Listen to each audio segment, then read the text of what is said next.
هەڵەی سوپای پازاران لە خستنە خوارەوەی فڕۆکە ئۆکرانیەکە لەسەر ئاستی ناوخۆیی و نێودەوڵەتی کۆماری ئیسلامی ئێرانی ڕوبەڕووی قەیرانێکی دیکە کردوێتەوە.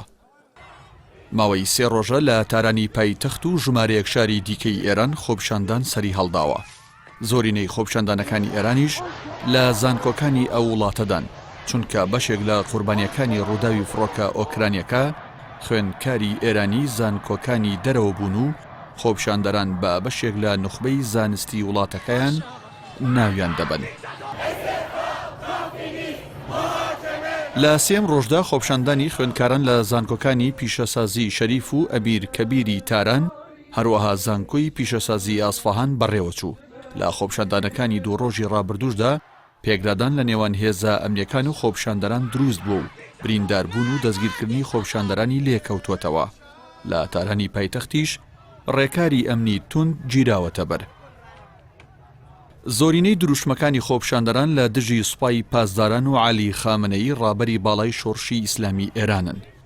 هەروەها فائیزە هاشمی ڕەفسنجانی ئەندامی پێشووی پەرلەمانی ئێران و کچی ئەکبەر هاشمی ڕەفسنجانی داوای لە خامنەیی کردووە دەست لە پۆستی ڕابەری باڵا بکێشێتەوە. پێشتریش مەهدی کەڕووبی سەرکردەی سیاسی ڕێفۆرمخوازی ئێران لە نامەیەکیدا هەمان داواکاری ئاڕاستەی خامنەیی کردهبوو، بەڵام تا ئێستا ڕابەری باڵای شۆڕشی ئیسلامی ئێران هیچ ڕوونکردنەوەیەکی لە بارەی ڕووداوەکەوە نەبووە.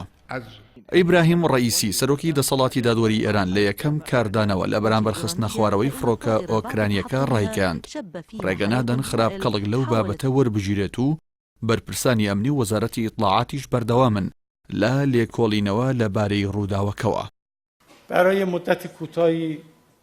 هاوکات عالی ڕەبیعی وتەبێژی حکوومەتی ئێران لە وەڵامی تۆمەتبارکردنی بەرپرسانی حکوومەت بە شاردنەوەی ڕووداوەکە ڕایگەاند کە هیچ کام لە بەرپرسانی حکوومەت لەوانە سەرۆک کۆمار تا ئێواری ڕۆژی هەینی لە هۆکاری ڕاستەقینەی کەوتنە خوارەوەی فڕۆکە ئۆکرانیەکە ئاگادار نەبوون و کە زانیاریەکانیش بە سەرۆک کۆمار گەیشتووە هەر ئەو ئێوارەیە کۆبوونەوەی ئەنجومەنی باڵای ئاسایشی نەتەوەی ئێران ئەنجام درراوە و ڕۆحانی فەرمانی کردووە ڕاستیەکان بۆ خەڵک ئاشکرا بکرێن.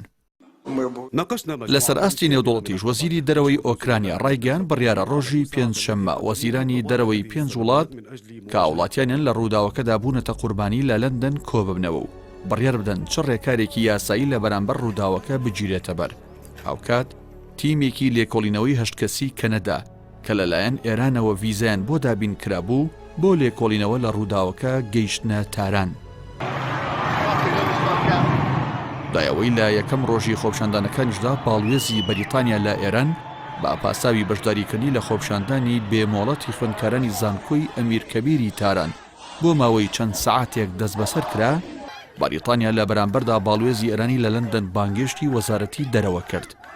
جێوەبیرهێنانەوەیە بەرەبەیانی ڕۆژی چوارشەممەی ڕابردوو فڕۆکەیەکی ئۆکرانی بە 176 سەرنشینەوە لە تارانی پایتەختی ئێران کەوتە خوارە و سەرجەم سەرنشینەکانی گیانیان لەدەستدا.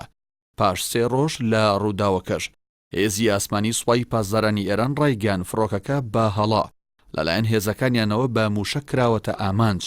ئەوەش کاردانەوەی زۆری بەدوای خۆی داهێناوە. زۆرینەی سەرنشینانی فڕۆکەکە هاوڵاتی ئێرانی بوون و هەروەها هاوڵاتیانی 5 وڵاتی ئۆکرانیا و کەنەدا و بەریتانیا و سوید و ئەفغانستانیش لە فڕۆکەکەدا بوون.